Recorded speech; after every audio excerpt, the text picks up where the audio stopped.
happening on this lovely fight day. It's finally arrived. This day we've all been waiting for a minute.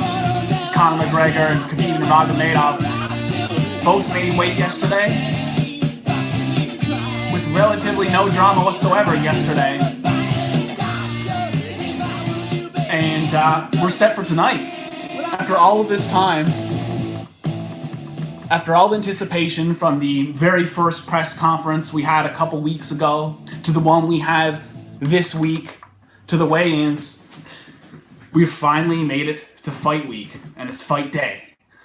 And yeah, I'm just jumping on here. I'm Dave Noseworthy with MMA Latest, and I just wanted to jump on real quick, just for a moment here. I'm not going to burn up too much of your time, just to sort of give my thoughts on fight day. I was on a martial arts chat podcast the other week. I've done my episodes here and there, and in the past couple weeks leading up to this fight, my opinion and my thoughts on things were really no different than everybody else. I wasn't saying anything different than what anybody else was saying. If the fight, it's Conor's fight to win in the first round. If he can catch Khabib coming in, Khabib is, for as high level of a guy as he is, he's shown real vulnerability in his striking. And against guys like Michael Johnson and Ally Quinta, he's been wobbling, he's been caught. But if Khabib can get in there and clasp his hands together and get Conor to the ground, it's his fight to win. A lot of people, I believe, I didn't check the odds yet today, but I believe Khabib was a slight favorite going in. And as I said, and as many say, stylistically, the fight favors Khabib, but McGregor has magic. And so that's basically my narrative. It was my opinion and thoughts about this whole thing leading up to this for these weeks on end. But I was going to reserve my judgment until fight day. A lot of the time I said I would actually have to reserve judgment until it comes to the time where they're actually making the walk. Because even that walk to the octagon is very telling, as many of you guys know. So I sort of thought I'd wake up here on fight day and be real confident about at least who I truly think is going to win. And I'm sitting here today and I still don't know. I still really don't know. Right now, if you had to put a gun to my head, I'm saying Khabib. But I think I've picked against McGregor. I think I've picked against him 3 times, and I've been wrong every time. So as going forward, we're going to see what happens. Like I said, I think a lot of people expected a lot out of the press conferences, especially the one from Thursday, in terms of dramatics, because there was going to be fans in attendance for this one, and it was hopefully going to sort of give us an idea who has the psychological edge. But if you guys happen to have caught that press conferences, and if you haven't, it's worth going back and watching today, even it being on the day where we're going to get the fight tonight and the promotion's over. It's worth going back and having a look at, because it was very unique. It was unlike any press conference before in that Khabib showed up, no bullshit. He was there on time. He said he'd answer the questions, but he wasn't going to be doing things on McGregor's watch like everybody in the promotion and all fighters have had to do throughout the past couple of years. He's like, nope, I'm here for the scheduled press conference time. If he's a half hour late, that's his problem. And Khabib walked off stage. And then it was the McGregor show for when McGregor finally did show up. So it really didn't give us a whole lot of, well, there was no FaceTime between the two. There was no face-off, so that wasn't as telling as I thought. We didn't get as much out of that as people were hoping. But yeah, that's basically all I wanted to say. I still don't know who's going to get this thing. I think I would love, honestly, I would be really interested to see McGregor win. If he can go in there tonight and do to Khabib what he's done to Aldo or Eddie Alvarez, forget it. I mean, it's like, just when you think things with McGregor can't escalate any further, he'd just be breaking through once again. So just for that, I would love to see that happen and just see, I mean, what the hell would be next if that's the case. But I actually do think, in all likelihood, Khabib's not going to even make the risk, and I think he's going to be able to eventually get his hands clasped around McGregor and pull him down. I will be surprised if McGregor's able to get up once or twice. In fact, I bet he does, especially if it's really early on in the fight. But The more I think about it, I'm forming this thought as I'm sitting here on fight day with you, because I started off saying I don't know, as undecided as I was all these weeks. But as I talk about it and think about it more, I'm starting to see Khabib being the one to get it done, probably in a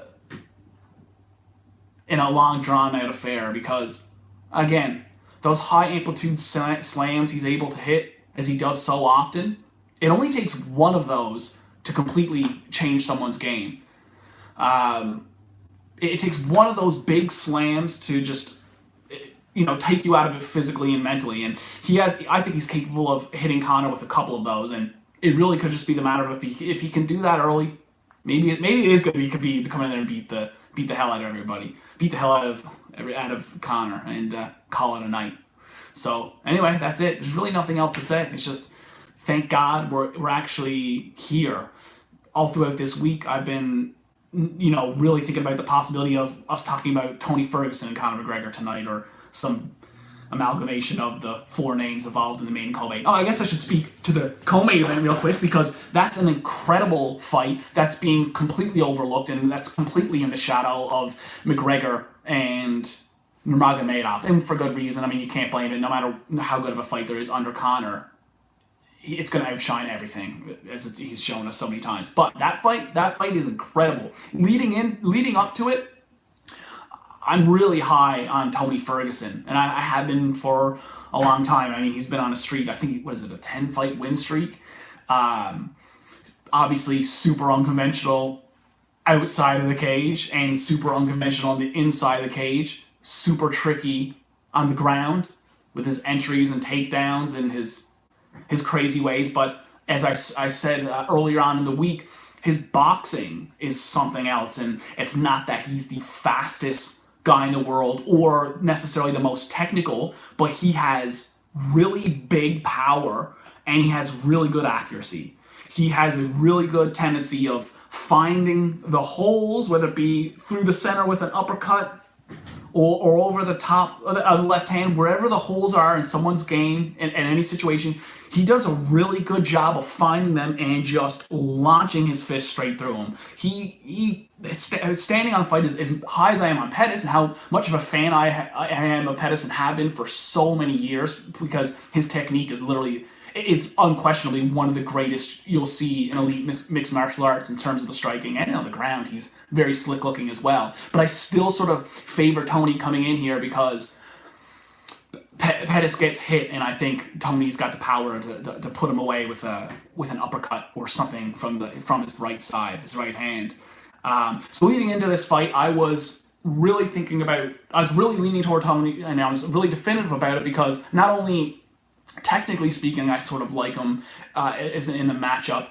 His mental tenacity and his focus and just mental fortitude is one of the best you'll ever see in this sport. He's incredibly focused, and he has an intense belief in himself, and I feel like that's what tends to give him the edge over most of his opponents, and especially the way Pettis' last few years have been.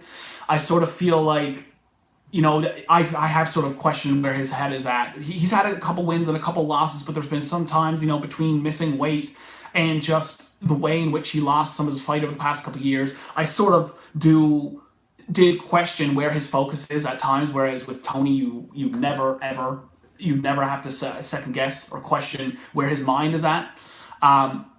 But come fight week, at least according to the embeddeds and the interviews, I've actually been really sort of surprised by how good. I'm not a psychologist by any means, but I mean, you know what you're looking at when you watch someone's behavior and follow it over the course of many years, and he just seems to be in a really, really good place. He's super positive and seems happy and upbeat even throughout the fight week when he's cutting weight. And I think he's in a really good place mentally.